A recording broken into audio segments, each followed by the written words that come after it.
அன்பின் இரட்சகர் இயேசு கிறிஸ்துவின் நாமத்தில் வாழ்த்துக்கள். நீதிமொழிகள் 20ஆம் அதிகாரம் 6ஆம் வசனம்.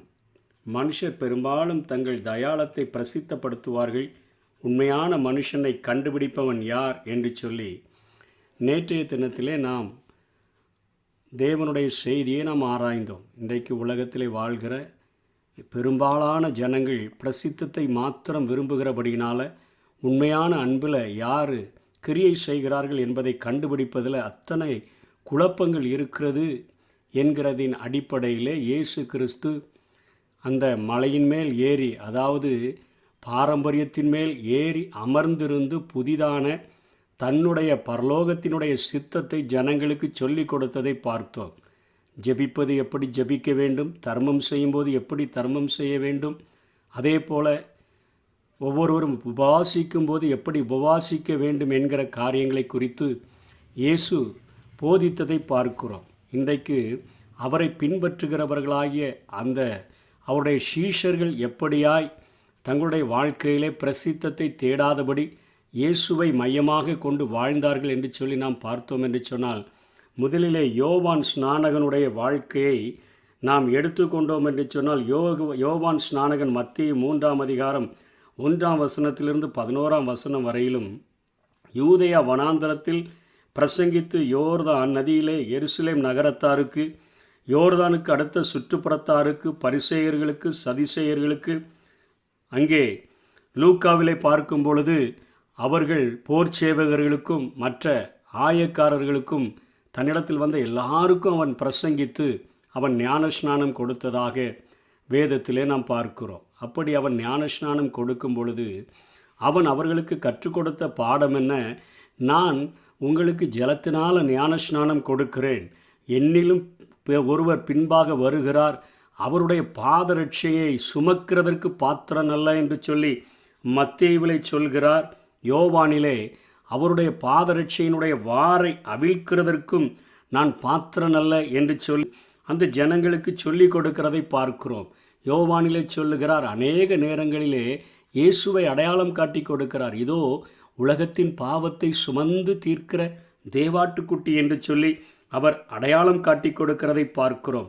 யோவான் 3:30 அவர் சொல்லுகிறார், அவர் பெருகவும் நான் சிறுகவும் வேண்டும். எல்லாரும் அவர்கிட்ட வந்து கேட்குறாங்க, எல்லாரும் உங்கள்கிட்ட தானே ஞானஸ்நானம் எடுக்க வந்தாங்க, உங்கள் கூட ஒருத்தர் உங்கள்கிட்ட பேசிட்டு போனாரே, உங்கள்கிட்ட ஞானஸ்நானம் எடுத்துகிட்டு போனாரே, அவர் இப்போ அங்கே அவருடைய சீஷர்களெல்லாம் ஞானஸ்நானம் கொடுக்குறாங்களே அப்படின்னு கேட்டபொழுது அவர் சொல்லுகிறார், அவர் பெருகவும் நான் சிறுகவும் வேண்டும் என்று சொல்லி அங்கே யோவான் சொல்லுகிறதை பார்க்கும். யோசுவும் யோவானை குறித்து, யோவான் ஸ்நானகனை குறித்து அருமையான சாட்சி கொடுக்கிறார். அவன் எரிந்து பிரகாசிக்கிற விளக்காயிருந்தான், நீங்களும் கொஞ்ச காலம் அவனுடைய வெளிச்சத்திலே நீங்கள் கலிகூற மனதாயிருந்தீர்கள் என்று இயேசுவும் அவனை குறித்து சாட்சி கொடுக்கிறதை பார்க்கிறோம்.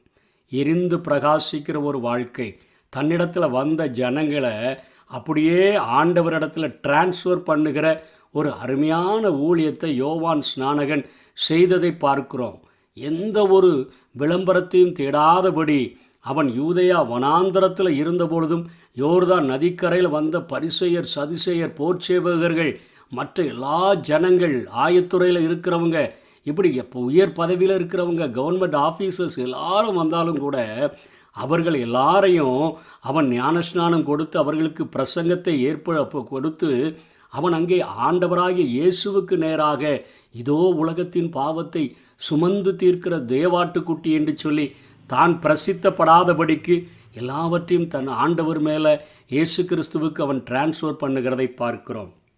அதே போலதான் பேதுருவினுடைய வாழ்க்கையிலே அப்போஸ்தலர் 15ஆம் அதிகாரம் 5ஆம் அதிகாரம் 15-16 பேதுரு அவன் நடந்து செல்லும் பொழுது பிணியாளிகளை படுக்கையின் மேலும் கட்டில்களின் மேலும் கிடத்தி பேதுரு நடந்து போகில் அவனுடைய நிழலாகிலும் அவர்கள் மேல் படும்படிக்கு அவர்களை வெளியே வீதியில் கொண்டு வந்து வைத்தார்கள். 16 பின்பகுதியிலே அவர்கள் எல்லாரும் குணமாக்கப்பட்டார்கள் என்று எழுதப்பட்டிருக்கிறது.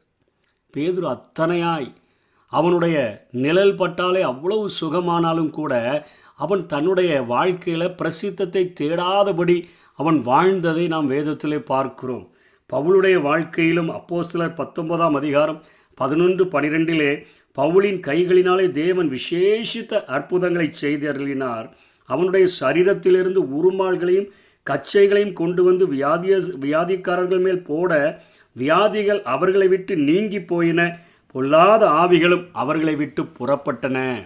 அத்தனையாக அவனுடைய உருமால்களிலும் கச்சைகளிலும் அத்தனை வல்லமை இருந்த போதிலும் அவனுடைய கைகளினாலே தேவன் விசேஷித்த அடையாள அற்புதங்களை செய்திருந்த போதிலும் பவுல் அப்போஸ்தலன் தன்னை குறித்து எந்த ஒரு பிரசித்தமும் செய்யாத ஒரு வாழ்க்கையை வாழ்ந்ததை நாம் வேதத்திலே பார்க்கிறோம்.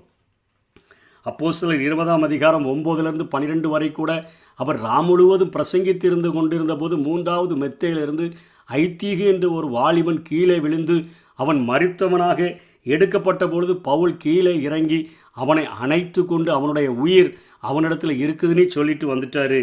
உயிருள்ளவனாக அவனை கூட்டிக் கொண்டு மிகுந்த ஆறுதல் அந்த ஜனங்கள் அடைந்தார்கள். ஆனால் அவர் திரும்பவும் தொடர்ந்து விடிகிற வரையிலும் அவர் அந்த பிரசங்கத்தை தொடர்ந்து செய்ததை பார்க்கிறோம். அவர்களுடைய வாழ்க்கையில் ஆண்டவரை உண்மையாய் தங்களுக்குள்ளாய் உள்வாங்கி கொண்டவர்கள், ஆண்டவராகிய இயேசு கிறிஸ்துவினுடைய போதனையை அவர்கள் உள்ளே வாங்கி கொண்ட ஜனங்கள் எந்த ஒரு விதத்திலும் அவர்கள் தங்களை பிரசித்தப்படுத்துகிறதற்கு அவர்கள் ஒருபொழுதும் வகை தேடினதே இல்லை. பவுலை கேட்டால் சொல்கிறாரு, எப்படியாயிலும் ஒரு சிலரை ரட்சிக்கும்படிக்கு நான் எல்லாருக்கும் எல்லாமானேன் என்று சொல்லுகிறதை பார்க்கிறோம். இப்படிப்பட்ட வாழ்க்கை வாழ்கிறதற்கு கலாத்தியர் 2:20 பவுல் அப்போஸ்தலன் அழகான ஒரு ஆலோசனையை கொடுக்கிறார். ஒரு மனுஷனும் இந்த நாட்களில் பிரசித்தத்தை தேடாதபடி ஆண்டவராகிய இயேசுவை பிரசித்தப்படுத்தி தன்னிடத்தில் வருகிறவர்களை ஆண்டவருக்கு நேராக திருப்பணும்னு சொன்னால் இப்படிப்பட்ட எண்ணங்கள் அவர்களுக்குள்ளாக இருக்கணும். என்ன எண்ணம்னா, கிறிஸ்து இயேசுவுக்குள்ளாக நான் சிலுவையில் அறையப்பட்டேன், ஆயினும் நான் பிழைத்து இருக்கிறேன், இனி நான் அல்ல, கிறிஸ்துவே என்னில் பிழைத்து இருக்கிறார், நான் இப்பொழுது பிழைத்து இருக்கிறதோ என்னில் அன்பு கூர்ந்து எனக்காக தம்மைத்தாமே ஒப்பு கொடுத்த அந்த இயேசு கிறிஸ்துவை பற்றும் விசுவாசத்தினாலே பிழைத்து இருக்கிறேன். நான் மரித்து விட்டேன். என்னுடைய பாவங்களுக்காக, என்னுடைய சுயங்களுக்காக, என்னுடைய பெருமைகளுக்காக, என்னுடைய அந்தஸ்துகளுக்காக, எல்லா காரியங்களுக்காகவும் நான் மரித்து விட்டேன். ஆனால் இப்போ பிழைத்து இருக்கிறேன். எனக்குள்ளாக மூச்சு போயிட்டு வந்துட்டு இருக்கிறது. காரணம் என்னென்னா, நான் இப்பொழுது பிழைத்து இருக்கிறதோ என்னில் அன்பு கூர்ந்து எனக்காக தம்மைத்தாமே ஒப்பு கொடுத்த அந்த இயேசு கிறிஸ்துவை பற்றும் விசுவாசத்தினால் பிழைத்திருக்கிறேன். ஆகவே இந்த உலகத்தில் எனக்கு கொடுக்கப்படுகிற ஒரு சின்ன வாய்ப்புகள், ஒரு சின்ன காரியங்களில் ஆண்டவருக்கென்று ஆத்தும ஆதாயத்தை செய்து அதனால் வருகிற எல்லா காரியங்களையும் நான் அவருக்கு டிரான்ஸ்ஃபர் பண்ணிடுவேன். அதில் மகிமை வந்தாலும் சரி, அதில் கனம் வந்தாலும் சரி, அதில் புகழ்ச்சி வந்தாலும் சரி, அதில் இகழ்ச்சி வந்தாலும் சரி, எல்லாவற்றையும் இயேசு கிறிஸ்துவுக்கு நான் டிரான்ஸ்ஃபர் பண்ண நான் பழகிடுவேன். ஏன்னா நான் ஏற்கனவே மரித்து விட்டேன், இப்பொழுது பிழைத்திருக்கிறது என் இயேசு. அதனால தான் யோவான் சொன்னது போல் நாமும் சொல்லுகிறதற்கு கடமைப்பட்டிருக்கிறோம்.